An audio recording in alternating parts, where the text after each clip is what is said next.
Hello friends, अगर आपने हमारा चैनल अब तक सब्सक्राइब नहीं किया है so please subscribe this channel. आज हम करने वाले हैं संयुक्त लेंस की फोकस दूरी के लिए अपवर्तन के लिए सूत्र, जिसका सूत्र आने वाला है 1/f equals to 1/f1 plus 1/f2। संयुक्त लेंस का मतलब है जहाँ पे हम दो लेंसों को एक साथ मिला देंगे। तो आइए देखते हैं। दो लेंस हमारे टू टाइप के होते हैं, अवतल लेंस और उत्तल लेंस। तो हम पहले देखते हैं उत्तल लेंस के लिए। तो हमने दो उत्तल लेंस लिए। फर्स्ट उत्तल लेंस एंड सेकंड उत्तल लेंस। दो उत्तल लेंस जो एक दूसरे के समीप रखे हैं। समीप मतलब पास पास। पहले लेंस की फोकस दूरी हो गई f1, दूसरे लेंस की फोकस दूरी हो गई f2। संयुक्त लेंस यानी कि इन दोनों को एक साथ मिला रहे हैं। जब इन दोनों को एक साथ मिलाया तो इनके संयुक्त लेंस की फोकस दूरी आई, जिसे हमने कहा f। पहले लेंस की फोकस दूरी है f1, दूसरे लेंस की फोकस दूरी है f2 और इन दोनों की कुल फोकस दूरी हो गई हमारी f। अब इनमें देखते हैं वस्तु कहाँ से आई, उसके लिए हमें मुख्य अक्ष की लाइन खींचनी होगी। तो ये हो गया हमारा मुख्य अक्ष। सब प्रथम वस्तु रखी है बिंदु O पर। बिंदु O पे जब वस्तु की किरण आई तो बिंदु O पे चलने वाली वस्तु की किरण जब हमारे पहले लेंस से अपवर्तित होती है, ये हो गया पहला लेंस L1, ये हो गया दूसरा लेंस L2। पहले लेंस L1 से अपवर्तित होकर वस्तु का आभासी प्रतिबिंब बनाती है बिंदु I डैश पर, तब वस्तु की दूरी हो गई V डैश। ये I डैश वाला प्रतिबिंब लेंस 2 के लिए आभासी वस्तु का कार्य करता है। आभासी मतलब इमेजिनरी, जिसकी हमने कल्पना की है। तब जाके इसका वास्तविक प्रतिबिंब लेंस L2 के द्वारा बनता है बिंदु I पर, जिसकी दूरी है V। सबसे पहले O से चलने वाली किरण पहले लेंस से टकराकर उसका प्रतिबिंब बनाया I डैश पर, जिसकी दूरी है V डैश। फिर लेंस 2 के लिए I डैश ने वर्क करा वस्तु का, तब वस्तु का प्रतिबिंब बना बिंदु I पर। वस्तु की दूरी, प्रतिबिंब की दूरी हो गई V। हमें यहाँ पे 3 सिंबल दिखाई दे रहे हैं। फर्स्ट वस्तु की दूरी U, तब प्रतिबिंब बना V डैश पर, और जब वस्तु V डैश मानी तब प्रतिबिंब बना V पे। यहाँ पे 3 सिंबल्स की बात हो रही है। 3 सिंबल्स के लिए हमारे पास एक फॉर्मूला होता है जिसे कहते हैं लेंस का सूत्र। लेंस के सूत्र से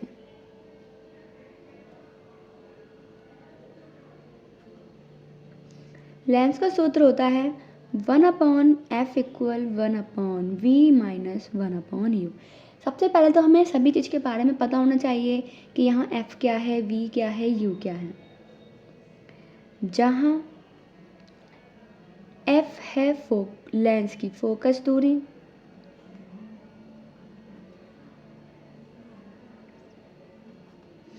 v हो गई प्रतिबिंब की दूरी, वस्तु u था, प्रतिबिंब कहाँ बना था v डैश पर, एज इट इज v हो गई प्रतिबिंब की दूरी। एंड u दिखाई दे रहा है, u कहाँ पे था जब वस्तु रखी थी u दूरी पे, तो u क्या हो जाएगी वस्तु की दूरी। देन u इक्वल्स टू वस्तु की दूरी मीन्स डिस्टेंस फ्रॉम ऑब्जेक्ट, वस्तु की दूरी। इस फॉर्मूले को हम इक्वेशन फर्स्ट मान सकते हैं। नाउ सबसे पहले f1 फोकस दूरी के लिए करेंगे, फिर f2 फोकस दूरी के लिए करेंगे, या फिर कह सकते हैं लेंस पहले लेंस के लिए तथा दूसरे लेंस के लिए। पहले लेंस के लिए जब पहले लेंस के लिए करा तब वस्तु है u पर, प्रतिबिंब v डैश पर, फोकस दूरी f1। इसी फॉर्मूले का यूज करेंगे। f की जगह पहले लेंस के लिए कितना आ जाएगा f1। f1 लेंस के लिए प्रतिबिंब कहाँ बना I डैश पर, I डैश तक की दूरी कितनी है v डैश, तो v की जगह लिखा v डैश, माइनस है सो माइनस, u का मतलब है वस्तु की दूरी। पहले लेंस के लिए वस्तु रखी है बिंदु O पर, तब 1/u। इक्वेशन 2। नाउ दूसरे लेंस के लिए, दूसरे लेंस के लिए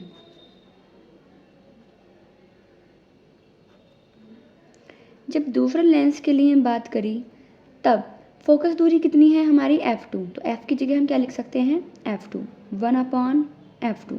V, जब दूसरे लेंस के लिए बात करी तब वस्तु थी I डैश पर, प्रतिबिंब बना I पर, I तक की दूरी है V, 1/V। माइनस है तो माइनस, दूसरे लेंस के लिए वस्तु कहाँ रखी है I डैश पर, I डैश तक की दूरी V डैश। इसे समीकरण 3 कह सकते हैं। समीकरण 2 में 1/V डैश प्लस का है, समीकरण 3 में 1/V डैश माइनस का है। अगर वो सॉल्व करना है तो समीकरण 2 और 3 को जोड़ना पड़ेगा, तब समीकरण 2 व 3 को जोड़ने पर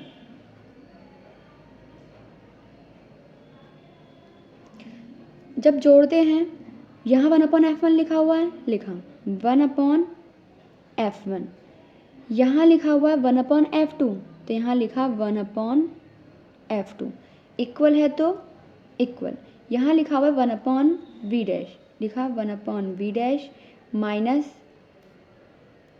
1/U, लेफ्ट ये ले लिया इधर साइड का। अब दूसरी समीकरण जोड़नी है जो तीसरी वाली है, plus 1/V minus 1/V dash, ये U है, प्लस का 1/V डैश एंड माइनस का 1/V डैश कैंसिल आउट, क्या बचा 1/V माइनस 1/U। प्लस वाला पहले लिखते हैं, माइनस वाला बाद में लिखते हैं, तो जो बचा उसे लिखा 1/, यहाँ पे क्या लिखा हुआ है 1/F1 प्लस 1/F2, लिखा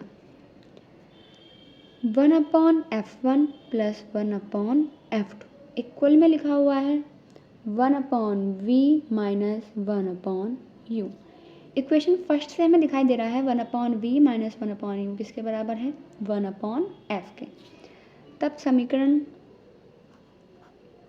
1 से हमें क्या दिखा 1/V माइनस 1/U बराबर किसके है 1/F के, लिखा 1/F1 प्लस 1/F2 बराबर 1/F। ये हो गया संयुक्त लेंस की फोकस दूरी के लिए सूत्र का निगमन। अब यहाँ पे 3 स्टेप आते हैं। हमने क्या लिखा था संयुक्त लेंस की फोकस दूरी के लिए सूत्र का निगमन। अब जरूरी थोड़ी है कि हम दोनों लेंस उत्तल ही लें, दोनों अवतल भी ले सकते हैं या एक उत्तल एक अवतल भी ले सकते हैं। तो अगर हम लेंस चेंज करते हैं तो उसमें सिर्फ इतना डिफरेंस आएगा सभी के लिए, जहाँ जहाँ भी हम उत्तल लेंस लेंगे उत्तल लेंस की फोकस दूरी हमेशा प्लस आती है और अवतल लेंस की फोकस दूरी हमेशा माइनस आती है। तब जब दोनों फर्स्ट कंडीशन ये ले सकते, जब दोनों उत्तल लेंस हैं F1 फोकस दूरी भी हमारी पॉजिटिव ही रहेगी प्लस तथा F2 फोकस दूरी भी हमारी पॉजिटिव रहेगी।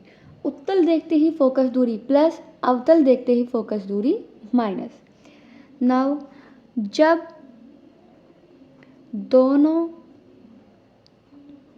लेंस अवतल हैं, अगर हम दोनों अवतल की बात करते हैं, अवतल लेंस की, अवतल लेंस की पहचान होती है ये, वो बीच में से पतला होता है और साइड से चौड़ा होता है।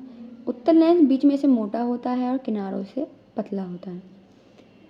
जब दोनों अवतल हैं तो अवतल देखते ही फोकस दूरी माइनस, दूसरा भी अवतल ही है तब दूसरी फोकस दूरी भी किस में आएगी माइनस में।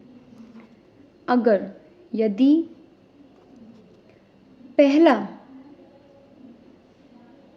लेंस उत्तल है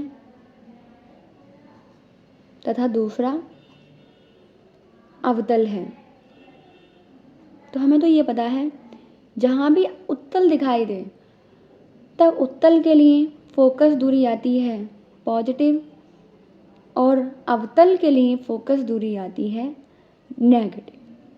तो क्वेश्चंस में जहाँ भी उत्तल दिखाई दे तुरंत फोकस दूरी पॉजिटिव, चाहे वो दर्पण हो या फिर लेंस हो, अवतल के लिए फोकस दूरी नेगेटिव। तो ये है हमारा संयुक्त लेंस की फोकस दूरी के लिए सूत्र का निगमन। अगर इसमें कोई क्वेरी होती है तो आप उसको पूछ सकते हैं। like, subscribe and share. Thanks for watching. Thank you.